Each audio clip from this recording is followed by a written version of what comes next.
সুখের সমাজ গড়তে দিলে। আসসালামু আলাইকুম ওয়া রাহমাতুল্লাহি ওয়া বারাকাতুহু। আলহামদুলিল্লাহ আলহামদুলিল্লাহিল্লাযী হাদানা ইলা সিরাতিন মুস্তাকিম ওয়া মান্না আলাইনা বিল হিদায়াতি ওয়াল কুরআনিল মাজিদ ওয়া আরসালা ইলাইনা রাসূলান হাদিয়ান ওয়া মুবাশশিরান আল আমিন ফানুসাল্লি ওয়া নুসাল্লিমু আলাইহি ওয়া আলা আলিহি ওয়া আসহাবিহি আজমাইন আম্মা বা'দ। সুপ্রিয় দর্শক শ্রোতা, যে যেখান থেকে এটিএন বাংলার পর্দায় মাহে রমাদানের বিশেষ আকর্ষণ আল কোরআনে আদেশ নিষেধ দেখছেন, সকলকে জানাই আন্তরিক মোবারকবাদ। প্রিয় দর্শক, আপনারা জানেন যে মাহে রমাদান আল কোরআন নাজিলের মাস। এই মাসে রব্বুল ইজ্জত ওয়াল জালাল আল কোরআনকে নাজিল করেছেন, যার ঘোষণা রব্বুল আলামিন নিজেই দিয়েছেন। তিনি উল্লেখ করেন শাহরু রমাদান আল্লাযী উনজিলা ফীহিল কোরআন। সুতরাং এই রমাদান যেখানে আল কোরআন নাজিল হয়েছে, সেখানে কোরআনকে জানতে হবে, এটাই কিন্তু যৌক্তিক। আসুন প্রিয় দর্শক, আমরা কোরআন মাজিদে রব্বুল আলামিন আমাদের জন্য কি আদেশ নিষেধ রেখেছেন, আমরা সেই ধারাবাহিকভাবে চলছিলাম।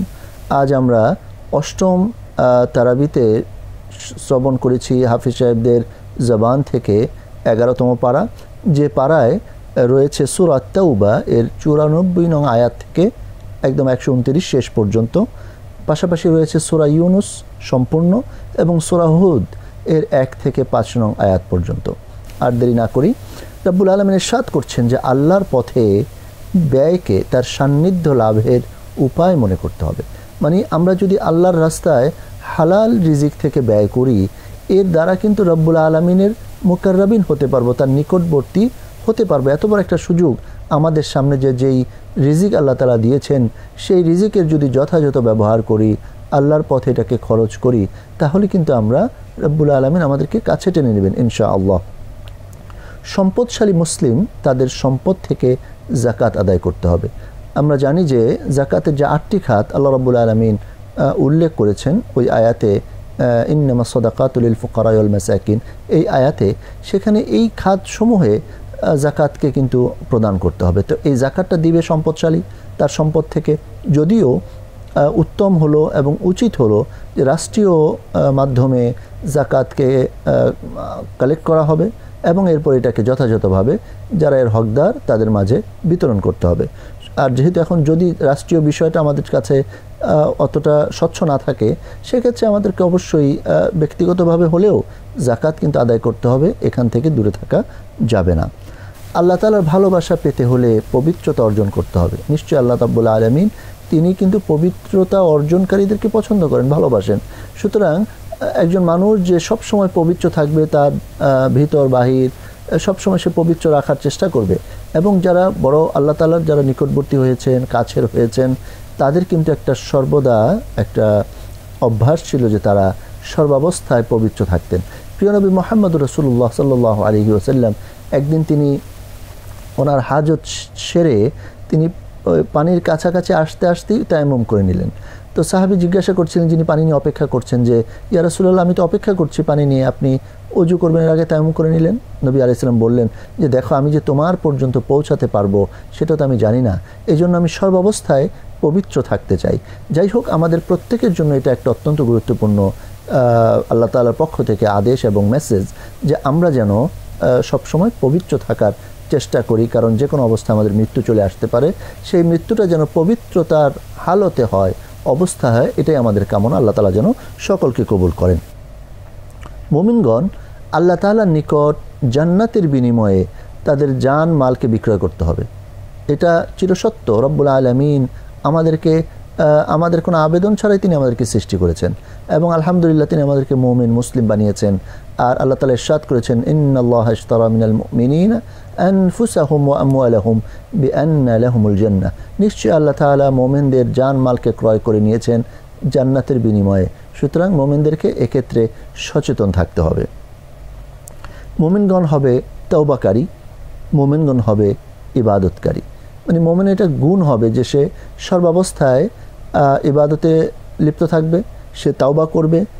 মুমিনগণ আল্লাহর প্রশংসা করবে, তারা সিয়াম পালনকারী হবে, তারা রুকুকারী হবে, সাজদাকারী হবে, সৎ কাজের আদেশ করবে, অসৎ কাজের নিষেধ করবে। মানে এই যে সার্বিক বিষয়গুলো যেটা আমরা শুনলাম, এটা একজন মুমিনের সব সময়ের কাজ, সব সময়ের দায়িত্ব।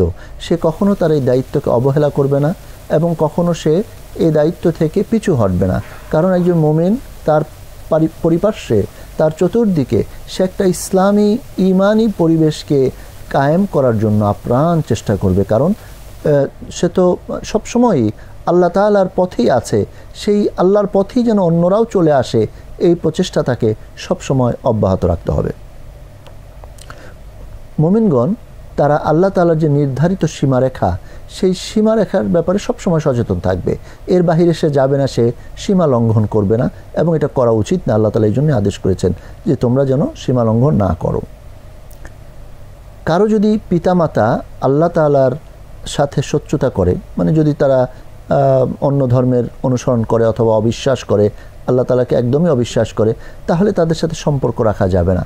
হ্যাঁ, পিতামাতা সুলভ যতটুকু সম্পর্ক এতটুকু, কিন্তু আপনি তাকে দাওয়াত দিবেন, সে মানে না, তাহলে কিন্তু তার সাথে ওই যে সম্পর্কটা, দ্বীনি সম্পর্ক, এটা আর রাখার কোনো সুযোগ নাই। কারণ যদি কেউ আল্লাহকে না মানে সে হবে জাহান্নামী, আর যে আল্লাহকে মানবে সে অবশ্যই হবে জান্নাতি।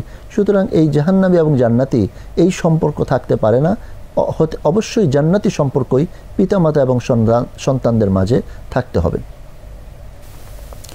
মুমিনদেরকে আল্লাহকে ভয় করতে হবে সর্বাবস্থায়, চলায় ফেরায়, কথায় বার্তায়, আচার আচরণে সব সময় সে আল্লাহকে ভয় করবে। এবং এই ভয় বা তাকওয়া, এটাকে সে অবশ্যই তার একটা মানে সর্বদা তার আচরণে যেন তাকওয়া ফুটে ওঠে, এই প্রচেষ্টা কিন্তু প্রত্যেকটা মুমিনকে করতে হবে এবং করা উচিত।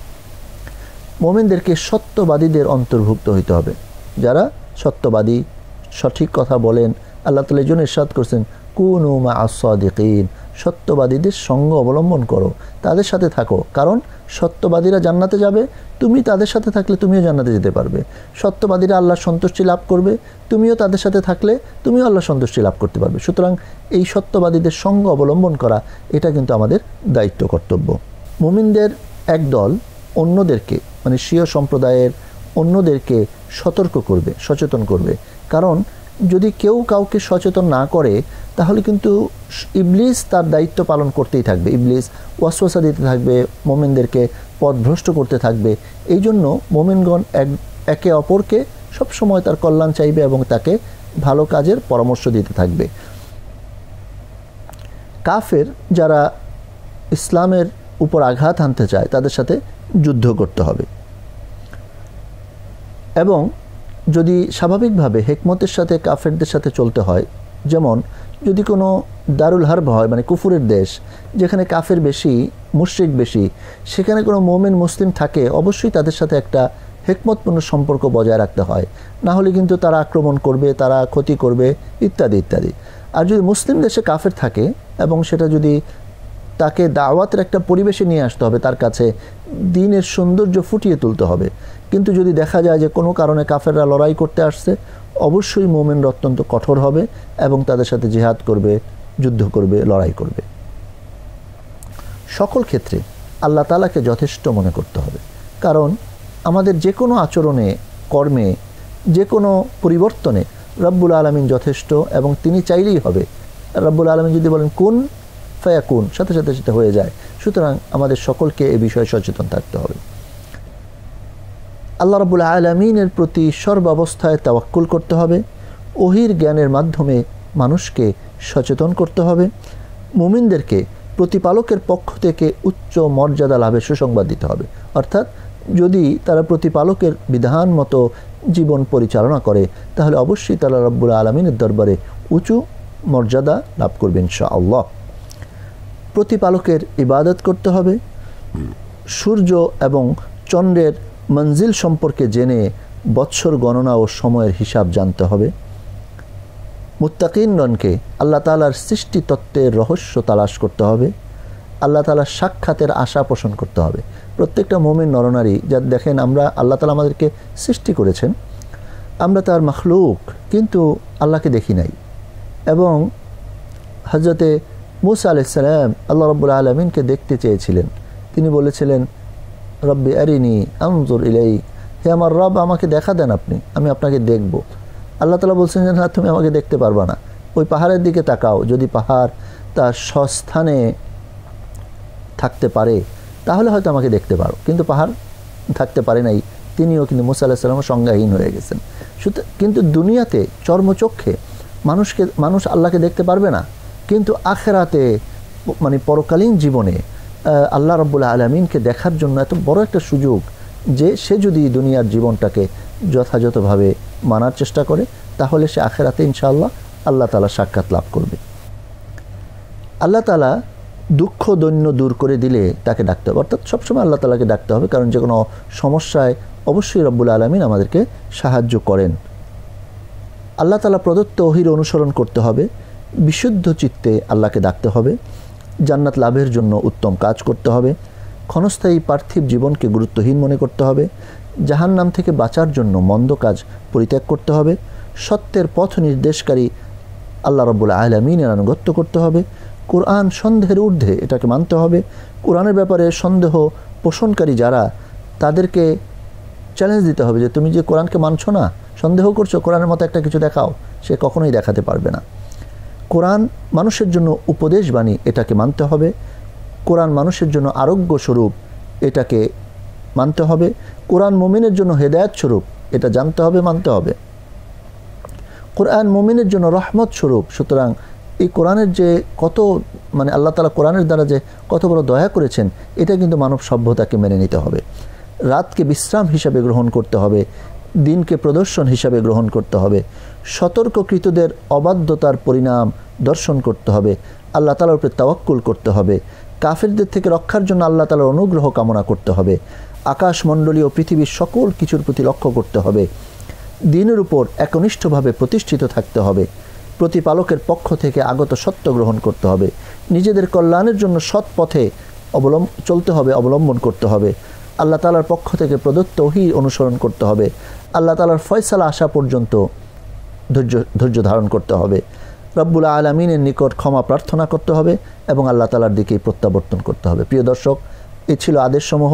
আসুন আমরা নিষেধগুলো শ্রবণ করি। মুনাফিকদের অজুহাতকে গ্রহণ করা যাবে না। মুনাফিকরা শপথ করলেও তাদের প্রতি সন্তুষ্ট হওয়া যাবে না। আল্লাহ তাআলার সীমারেখার ব্যাপারে অজ্ঞ হওয়া যাবে না। আল্লাহ তাআলার পথে ব্যয়কে ক্ষতি মনে করা যাবে না। ক্ষতি সাধন, কুফরি ও মুমিনদের মাঝে বিভেদ সৃষ্টি করার জন্য কোনো মসজিদে দেরার যেটাকে বলা হয়, এরকম মসজিদ বানানো যাবে না, সেই মসজিদে দাঁড়ানো যাবে না। মুশরিক আত্মীয় স্বজন মৃত্যুবরণ করলে তাদের জন্য ক্ষমা চাওয়া যাবে না। রাসূল সাল্লাল্লাহু আলাইহি ওয়াসাল্লামের জীবনের চেয়ে নিজের জীবনকে প্রিয় মনে করা যাবে না। পার্থিব জীবন নিয়ে পরিতৃপ্ত থাকা যাবে না। আল্লাহ তাআলার নিদর্শনাবলীর ব্যাপারে অজ্ঞ থাকা যাবে না। কোরআন পরিবর্তন করার অপচেষ্টা করা যাবে না। আল্লাহ রাব্বুল আলামিনের অবাধ্য হওয়া যাবে না। আল্লাহ তাআলার নিদর্শনগুলোকে অস্বীকার করা যাবে না। আল্লাহ তাআলার নিদর্শনের বিরুদ্ধে কোনো অপকৌশলে জড়ানো যাবে না। আল্লাহ তাআলার অনুগ্রহে বিপদমুক্ত হওয়ার পর পৃথিবীতে কোনো অন্যায় বা জুলুম করা যাবে না। আল্লাহ তাআলার প্রদত্ত রিজিক থেকে হারামগুলোকে বেঁচে চলতে হবে এবং যেগুলো হারাম এটাকে হালাল করা যাবে না, হালালকে হারাম করা যাবে না। আল্লাহ তাআলার সাথে অন্য কাউকে শরীক করা যাবে না। মিথ্যা ধারণার অনুসরণ করা যাবে না। অজ্ঞদের পথ অনুসরণ করা যাবে না। আল্লাহ তাআলার নিদর্শন সম্পর্কে গাফেল হওয়া যাবে না। সন্দিহানদের অন্তর্ভুক্ত হওয়া যাবে না। আল্লাহ তাআলার নিদর্শন যারা প্রত্যাখ্যান করে তাদের অন্তর্ভুক্ত হওয়া যাবে না। দ্বীনের ব্যাপারে সংশয়যুক্ত হওয়া যাবে না। মুশরিকদের অন্তর্ভুক্ত হওয়া যাবে না। আল্লাহ ব্যতীত অন্য কাউকে ডাকা যাবে না, আহ্বান করা যাবে না। নিজেদের ধ্বংসের পথে পথভ্রষ্ট হওয়া যাবে না। নিজেরা ধ্বংস হব, পথভ্রষ্ট হইলেই ধ্বংস হব, সুতরাং পথভ্রষ্ট হওয়া যাবে না, তাহলে নিজেরা ধ্বংস হয়ে যাব। আল্লাহ ব্যতীত অন্য কারো ইবাদত করা যাবে না। প্রিয় দর্শক শ্রোতা, আল্লাহ তাআলার মেহেরবানিতে এতক্ষণ আমরা শ্রবণ করলাম কোরআন মাজিদে রব্বুল আলামিন আমাদের জন্য এই 11তম পাড়ায় কি কি আদেশ নিষেধ রেখেছেন, আমরা সকলে যেন তা মেনে চলতে পারি। মহান রব্বুল আলামিন যেন আমাদের সকলকে তৌফিক দান করেন। ওয়া আখিরু দাওয়ানা আনিল হামদুলিল্লাহি রাব্বিল আলামিন। ওয়াসসালামু আলাইকুম ওয়া রাহমাতুল্লাহি ওয়া বারাকাতুহু।